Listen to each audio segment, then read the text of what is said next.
Hi ಎಲ್ಲರೂ ಹೇಗಿದ್ದೀರಾ? ಚೆನ್ನಾಗಿದ್ದೀರಾ ಅಂತ ಭಾವಿಸ್ತಾ ಇವತ್ತಿನ ವಿಡಿಯೋದಲ್ಲಿ ನಾವು ಪನ್ನೀರ್ ಪಾಲಕ್ ಮಸಾಲ ಮಾಡೋಣ ಯಾವ ರೀತಿ ಅಂತ ಸಿಂಪಲಾಗಿ ಮನೆಯಲ್ಲಿ ಇದ್ದ ವಸ್ತುಗಳನ್ನು ಉಪಯೋಗಿಸಿಕೊಂಡು ಹೇಗೆ ಮಾಡೋದು ಅಂತೇಳಿ ನಾವು ನೋಡ್ಕೊಂಡು ಬರೋಣ. ಹಾಗಾದರೆ ಇನ್ಯಾಕೆ ತಡ, ಬನ್ನಿ. ಒಂದು ನಿಮಿಷ, ಯಾರೆಲ್ಲ ನಮ್ಮ ಚಾನಲ್ಗೆ ಸಬ್ಸ್ಕ್ರೈಬ್ ಆಗಲಿಲ್ವ ಅವರೆಲ್ಲ ನಮ್ಮ ಚಾನಲ್ಗೆ ಸಬ್ಸ್ಕ್ರೈಬ್ ಮಾಡಿ, ಹಾಗೆ ಫ್ಯಾಮಿಲಿ ಜೊತೆ ಕೂಡ ನೀವು ಶೇರ್ ಮಾಡಿಕೊಳ್ಳಿ. ಓಕೆ, ಹಾಗಾದರೆ ರೆಸಿಪಿ ನೋಡ್ಕೊಂಡು ಬರೋಣ ಅಲ್ವಾ? ನೋಡಿ ಗೈಸ್, ಒಂದು ಕಡಾಯಿ ಇಟ್ಟಿದ್ದೇನೆ. ಸ್ವಲ್ಪ ಇದನ್ನು ಪನ್ನೀರನ್ನು ಫ್ರೈ ಮಾಡಬೇಕು. ಸ್ವಲ್ಪ ಎಣ್ಣೆ ಹಾಕ್ಕೊಳ್ಳೋಣ, 1 ಟೇಬಲ್ ಸ್ಪೂನ್ ಅಷ್ಟು. ಇದು ಸ್ವಲ್ಪ ಕಾಯಿಲಿ ಬಿಸಿ ಆದ ನಂತರ ಈ ಪನ್ನೀರನ್ನು ಚಿಕ್ಕದಾಗಿ ಕಟ್ ಮಾಡಿ ಇಟ್ಕೊಂಡಿದ್ದೇವಲ್ಲ, ಅದನ್ನು ಲೋ ಫ್ಲೇಮಲ್ಲಿ ಈ ರೀತಿಯಾಗಿ ಫ್ರೈ ಮಾಡಬೇಕು.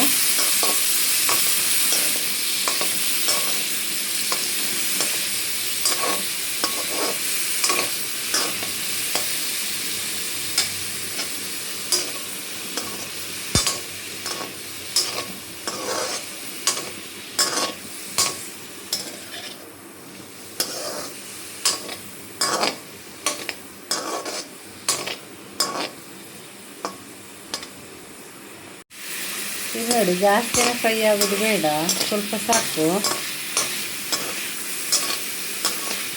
ಇದನ್ನು ಡೈರೆಕ್ಟಾಗೂ ಕೂಡ ಹಾಕ್ತಾರೆ, ನಾವು ಸ್ವಲ್ಪ ಫ್ರೈ ಮಾಡೋಣ. ಓಕೆ, ಇದನ್ನು ಒಂದು ಸೈಡಿಗೆ ಬಟರ್ ಹಾಕಿಡೋಣ.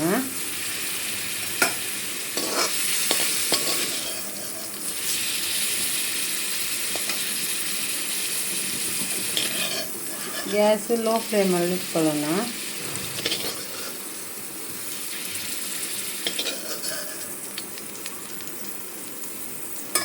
ಇವಾಗ ನೋಡಿ, ಸ್ವಲ್ಪ ಎಣ್ಣೆ ಇದೆಲ್ಲ, ಇದಕ್ಕೆ ನಾವು ಇವಾಗ ರುಬ್ಲಿಕ್ಕೆ ಏನೆಲ್ಲ ಬೇಕು ಅಂತೇಳಿ ಸ್ವಲ್ಪ ಕೊತ್ತಂಬರಿ ಸೊಪ್ಪನ್ನು ಹಾಕ್ಕೊಳ್ಬೇಕು, ಸ್ವಲ್ಪ ಪುದೀನವನ್ನು ಹಾಕ್ಕೊಳ್ಬೇಕು. ಇದೆಲ್ಲ ಲೋ ಫ್ಲೇಮಲ್ಲಿ ಹೀಗೆ ಫ್ರೈ ಮಾಡಬೇಕು. ಇವಾಗ ಈ ಹೊತ್ತಲ್ಲಿ ನಾವು 1 ಕಟ್ಟಷ್ಟು ಆಗುವಷ್ಟು ಪಾಲಕ್ ಸೊಪ್ಪನ್ನು ಹಾಕ್ಕೊಳ್ಬೇಕು. ಚೆನ್ನಾಗಿ ಕ್ಲೀನ್ ಮಾಡಿ ತಗೊಂಡು ಬಂದದ್ದು.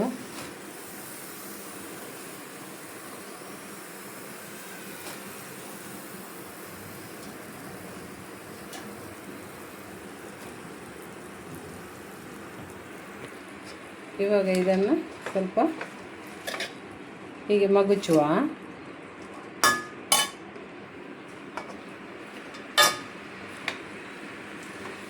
ಇದೆಲ್ಲ ಚೆನ್ನಾಗಿ ಫ್ರೈ ಆಗಲಿ, ಅಂದರೆ ತುಂಬ ಫ್ರೈ ಆಗಬಾರ್ದು. ನೀರನ್ನು ಆ್ಯಡ್ ಮಾಡಬಾರ್ದು, ಯಾಕೆಂದರೆ ಇದರಲ್ಲೇ ನೀರು ಇರ್ತದೆ ನೋಡಿ.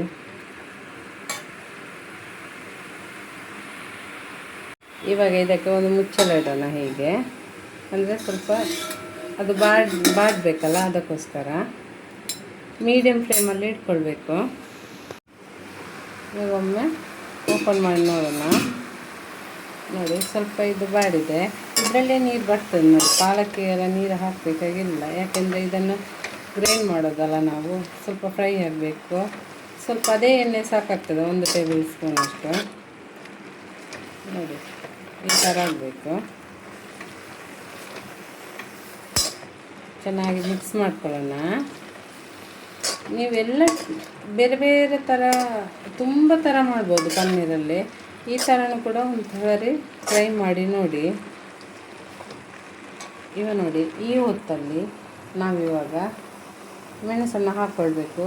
ನಿಮಗೆ ಖಾರ ಎಷ್ಟು ಬೇಕು ಅಂತ ಹೇಳಿದ್ರೆ ಸ್ವಲ್ಪ ಜಾಸ್ತಿ ಹಾಕ್ಕೊಳ್ಬೋದು. ನಾನೊಂದು 3 ಮೆಣಸು ಹಾಕಿದ್ದೇನೆ. ಮೀಡಿಯಮ್ ಫ್ಲೇಮಲ್ಲಿರಲಿ. ಈ ಹೊತ್ತಲ್ಲಿ ನಾನು 2 ಗಡ್ಡೆ ಆನಿಯನ್ ತಗೊಂಡಿದ್ದೇನೆ, ಈರುಳ್ಳಿಯನ್ನು ಕೂಡ ಫ್ರೈ ಮಾಡ್ಕೊಳ್ಳೋಣ.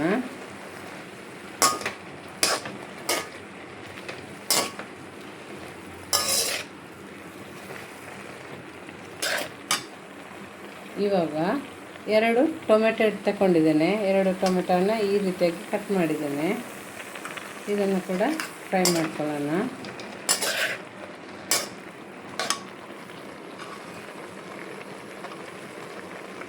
ಈ ಹೊತ್ತಲ್ಲಿ ಉಪ್ಪು ಹಾಕೊಳ್ಳೋಣ ಸ್ವಲ್ಪ. ಬೇಗ ಬಾರ್ತದೆ.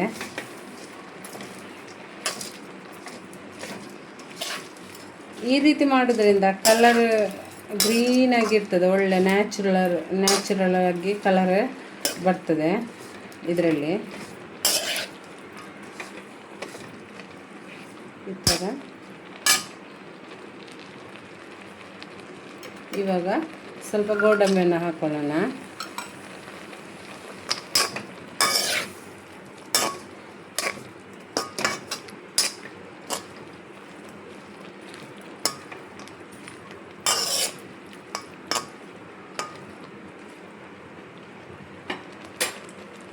ಇವಾಗ ಇದಕ್ಕೆ ಒಮ್ಮೆ ಲಿಡ್ ಕ್ಲೋಸ್ ಮಾಡೋಣ. ಈ ನೀರನ್ನೆಲ್ಲ ಬಿಸಾಡಬಾರ್ದು, ಅಂದರೆ ರುಬ್ಲಿಕ್ಕೆ ಯೂಸ್ ಆಗ್ತದೆ. ಇವಾಗ ನೋಡಿ, ಈ ಹೊತ್ತಲ್ಲಿ ನಾವು ಸ್ವಲ್ಪ ಶುಂಠಿ ಬೆಳ್ಳುಳ್ಳಿ ಪೇಸ್ಟು 1 ಚಮಚದಷ್ಟು ಹಾಕೊಳ್ಳೋಣ ಇದಕ್ಕೆ. ಇದು ಚೆನ್ನಾಗಿ ಫ್ರೈ ಆಗಲಿ. ಇದರ ಹಸಿ ವಾಸನೆ ಹೋಗಬೇಕು.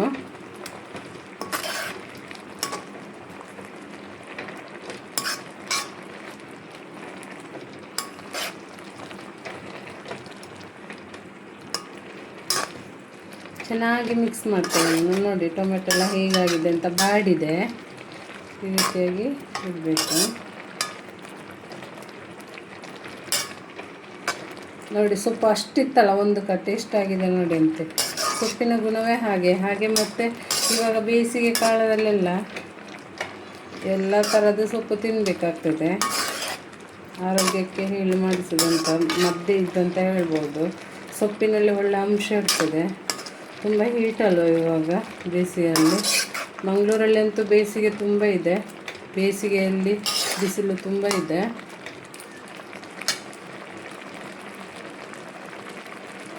ಓಕೆ, ಇವಾಗ ಇದಾಗಿದೆ.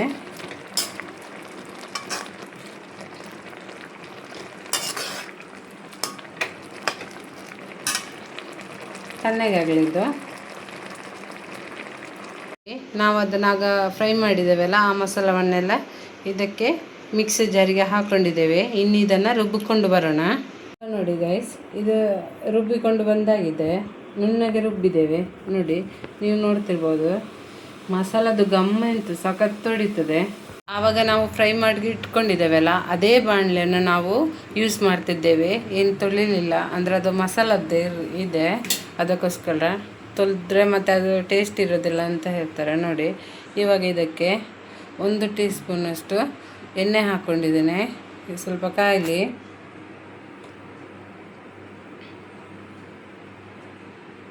ನೋಡಿ ಬಿಸಿಯಾಗಿದೆ. ಈ ಹೊತ್ತಲ್ಲಿ ಸೋಂಪು, 1 ಸಣ್ಣ ತುಂಡು ಚಕ್ಕೆ, ಹಾಗೆ ಲವಂಗ, 1-2 ಏಲಕ್ಕಿ ಹಾಕ್ಕೊಂಡಿದ್ದೇನೆ. ಇವಾಗ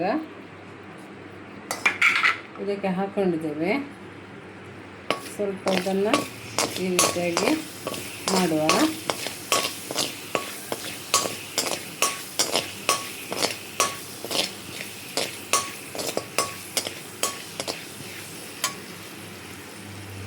ಇವಾಗ ಆವಾಗ ರುಬ್ಕೊಂಡಿದ್ದೇವಲ್ಲ, ಅದೇ ಗ್ರೇವಿಯನ್ನು ಹಾಕೊಳ್ಳೋಣ ಇದಕ್ಕೆ.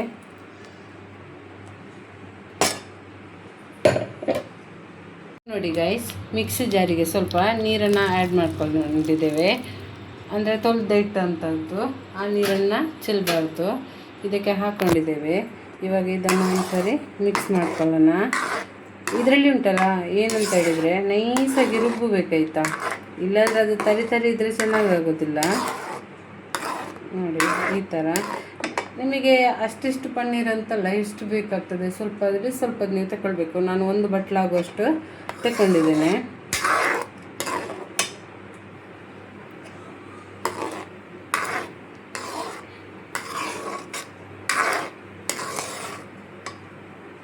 ಈ ಥರ ಒಮ್ಮೆ ಟ್ರೈ ಮಾಡಿ ನೋಡಿ. ಚಪಾತಿ, ರೊಟ್ಟಿಗೆ ಎಲ್ಲ ತಿನ್ನಲಿಕ್ಕೆ ಸೂಪರಾಗಿರ್ತದೆ.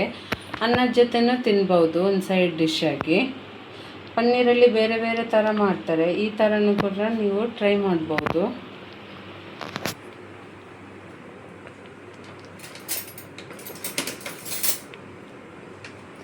ಇವಾಗ ನಾನು ಹೇಳ್ತಿರುವ ಮಸಾಲೆ ಎಲ್ಲ ಈ ಸ್ಪೂನಿನ ಅಳತೆಯಷ್ಟು.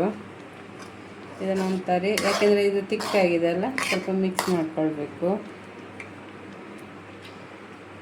ಇವಾಗ ನೋಡಿ ಅಚ್ಚ ಖಾರದ ಪುಡಿ, ಆವಾಗಲೇ ನಾವು ಮೆಣಸು ಹಾಕ್ಕೊಂಡಿದ್ದೇವೆ.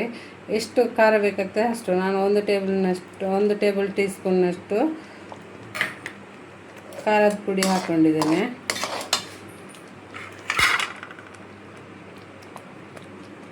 ಮತ್ತು ಕೊತ್ತಂಬರಿ ಪುಡಿಯನ್ನು ಅರ್ಧ ಟೇಬಲ್ ಸ್ಪೂನಷ್ಟು ಹಾಕ್ಕೊಂಡಿದ್ದೇನೆ. ಹಾಗೆ ಚಿಕನ್ ಮಸಾಲೆ ಇದ್ದರೂ ಹಾಕ್ಕೊಳ್ಬೋದು, ಇಲ್ಲಾಂದರೆ ಗರಂ ಮಸಾಲ ಹಾಕ್ಕೊಳ್ಳಿ ನೀವು. ನಾನು ಚಿಕನ್ ಮಸಾಲೆ ಇತ್ತು ಹಾಗಾಗಿ ಹಾಕ್ಕೊಂಡಿದ್ದೇನೆ ಅರ್ಧ ಟೇಬಲ್ ಸ್ಪೂನಷ್ಟು. ಹಾಗೆ ಒಂದು 1/4 ಟೀ ಸ್ಪೂನಷ್ಟು ಅಂದರೆ 1 ಚಿಟಿಕೆಯಷ್ಟು ಸಾಕು ಅರಿಶಿಣ ಹಾಕ್ಕೊಳ್ಬೇಕು. ಇವಾಗ ಇದನ್ನು ಚೆನ್ನಾಗಿ ಮಿಕ್ಸ್ ಮಾಡ್ಕೊಳ್ಳೋಣ. ಈ ರೀತಿಯಾಗಿ ಮಸಾಲೆಲ್ಲ ಚೆನ್ನಾಗಿದ್ದಾಗಿ ನಾವು ಆವಾಗಲೇ ನೀವು ನೋಡ್ತಿರ್ಬೋದು ನಾನು ಉಪ್ಪು ಹಾಕ್ಕೊಂಡಿದ್ದೇನೆ. ನಿಮಗೆ ಉಪ್ಪು ಬೇಕಂದರೆ ಈ ಮಸಾಲೆ ಎಲ್ಲ ಹಾಕಿದ ನಂತರ ನೀವು ಮತ್ತೆ ಟೇಸ್ಟ್ ನೋಡಿಕೊಂಡು ಹಾಕಿ ರುಚಿಗೆ ಅನುಸಾರವಾಗಿ.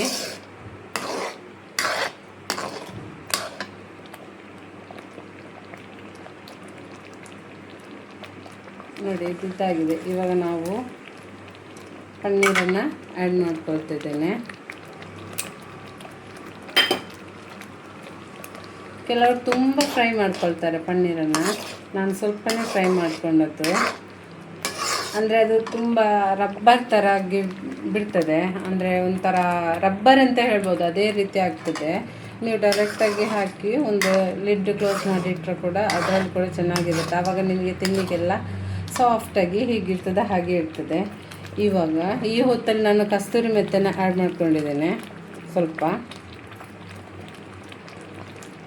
ನೋಡಿ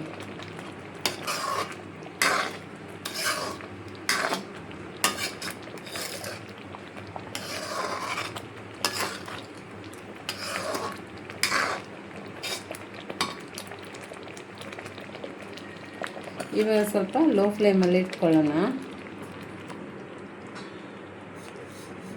ಇವಾಗ ನಾವು ಸ್ವಲ್ಪ ಲಿಡ್ ಕ್ಲೋಸ್ ಮಾಡೋಣ. ಇವಾಗ ಲಿಡ್ ಒಮ್ಮೆ ಓಪನ್ ಮಾಡ್ಕೊಳ್ಳೋಣ. ನಾನು ಆವಾಗ ಅಂದರೆ ಫ್ರೈ ಮಾಡಲಿಕ್ಕೆ ಆ ಥರ ಸೌಟು ಯೂಸ್ ಮಾಡ್ಕೊಂಡಿದ್ದೇನೆ. ಇನ್ನು ಇದಕ್ಕೆ ಈ ಥರ ಸೌಟು ಸೂಕ್ತ. ನೋಡಿ ಈ ಥರ ತೆಗಲಿಕ್ಕೆ ಯೂಸ್ ಆಗಿದೆ. ನೋಡಿ ಇದು ಕರೆಕ್ಟಾಗಿದೆ. ನಾನು ಆವಾಗ ಉಪ್ಪು ಹಾಕ್ಕೊಂಡದು ಕೂಡ ನನ್ನ ಟೇಸ್ಟಿಗೆ ಅನುಗುಣವಾಗಿ ಚೆಂದಾಗಿದೆ. ಖಾರ ಕೂಡ ಆಗಿದೆ, ಸರಿಯಾಗಿದೆ. ಸ್ವಲ್ಪ ಬೇಕಂದರೆ ಸ್ವಲ್ಪ ಖಾರನೇ ಆಗಿದೆ. ಮಕ್ಕಳಿಗೆಲ್ಲ ತಿನ್ನಲಿಕ್ಕೆ ಸ್ವಲ್ಪ ಖಾರ ಆಗಿದೆ. ನೀವು ಸ್ವಲ್ಪ ಇನ್ನೂ ಕಮ್ಮಿ ಮಾಡ್ಕೊಳ್ಬೋದು. ಟೇಸ್ಟ್ ಅಂತೂ ಅಲ್ಟಿಮೇಟ್ ಆಗಿದೆ ಗೈಸ್. ಉಪ್ಪೆಲ್ಲ ಚೆನ್ನಾಗಿ ಎಳ್ಕೊಂಡಿದೆ. ಇವಾಗ ಇದು ರೆಡಿಯಾಗಿದೆ. ಇನ್ನು ಇದನ್ನು ಸರ್ವ್ ಮಾಡ್ಕೊಂಡು ಬರೋಣ. ಇದಕ್ಕೆಲ್ಲ ಗೈಸ್ ಈ ಥರ ಗ್ರೇವಿ ಎಲ್ಲ ಮಾಡಬೇಕಂದ್ರೆ ಅಂದರೆ ಸೊಪ್ಪೆಲ್ಲ ಫ್ರೈ ಮಾಡಲಿಕ್ಕೆ ಆಗಲಿ ಅಂದರೆ ಸ್ವಲ್ಪ ಅಗಾಳದ ಪಾತ್ರವೇ ಇದ್ದರೆ ಚೆಂದಾಗ್ತದೆ. ಈ ರೀತಿ ನೋಡಿ ಗ್ರೇವಿ ಕೂಡ ಮಾಡಲಿಕ್ಕೆ ಆಗ್ತದೆ, ಚೆನ್ನಾಗಿ ತಿರುಗಿಸ್ಲಿಕ್ಕೆಲ್ಲ ಈಸಿ ಆಗ್ತದೆ. ನೀವು ಸಣ್ಣ ಸಣ್ಣ ಪಾತ್ರೆಯಲ್ಲಿ ಮಾಡಿದರೆ ತುಂಬ ಇದಾಗ್ತದೆ. ನೋಡಿ ಗೈಸ್ ಹೀಗಾಗಿದೆ ಅಂತ ನೋಡಿ, ಅಂದರೆ ಕೆಳಗೆ ಬೀಳ್ತದಲ್ಲ ಗೈಸ್. ಈ ಥರ ಗ್ರೇವಿ ತುಂಬ ಚೆನ್ನಾಗಿರುತ್ತೆ ಅಂತ ಅರ್ಥ. ನೋಡಿ ಎಷ್ಟು ಒಂದು ಬೆಣ್ಣೆ ಥರ ಆಗಿದೆ ನೋಡಿ ಇದನ್ನು ಗೈಸ್. ಇವಾಗ ನಾವು ಸರ್ವ್ ಮಾಡ್ಕೊಂಡು ಬಂದಾಯಿತು. ನೋಡಿ ಯಾವ ಥರ ಆಗಿದೆ ಅಂತ ನೀವು ನೋಡ್ತಿರ್ಬೋದು ಬೌಲಲ್ಲಿ. ತುಂಬ ಚೆನ್ನಾಗಿದೆ ಪೀಸ್ ಎಲ್ಲ. ಇನ್ನೂ ಸಣ್ಣ ಸಣ್ಣ ಕ್ಯೂಬಾಗಿ ಮಾಡ್ಕೊಳ್ಬೋದು. ಇನ್ನು ಈ ವಿಡಿಯೋ ಇಷ್ಟ ಆಗಿದರೆ ನೀವು ಲೈಕ್ ಮಾಡಿ, ಶೇರ್ ಮಾಡಿ, ಹಾಗೆ ಸಬ್ಸ್ಕ್ರೈಬ್ ಮಾಡಿ ಗೈಸ್. ನಿಮ್ಮೆಲ್ಲರ ಆಶೀರ್ವಾದ ನಮ್ಮ ಈ ಯೂಟ್ಯೂಬ್ ಚಾನಲ್ ಮೇಲೆ ಇರಲಿ. Thank you. ಇನ್ನು ಮುಂದಿನ ವಿಡಿಯೋದಲ್ಲಿ ಸಿಗೋಣ. ಅಲ್ಲಿ ತನಕ ಎಲ್ರಿಗೂ ಬಾಯ್.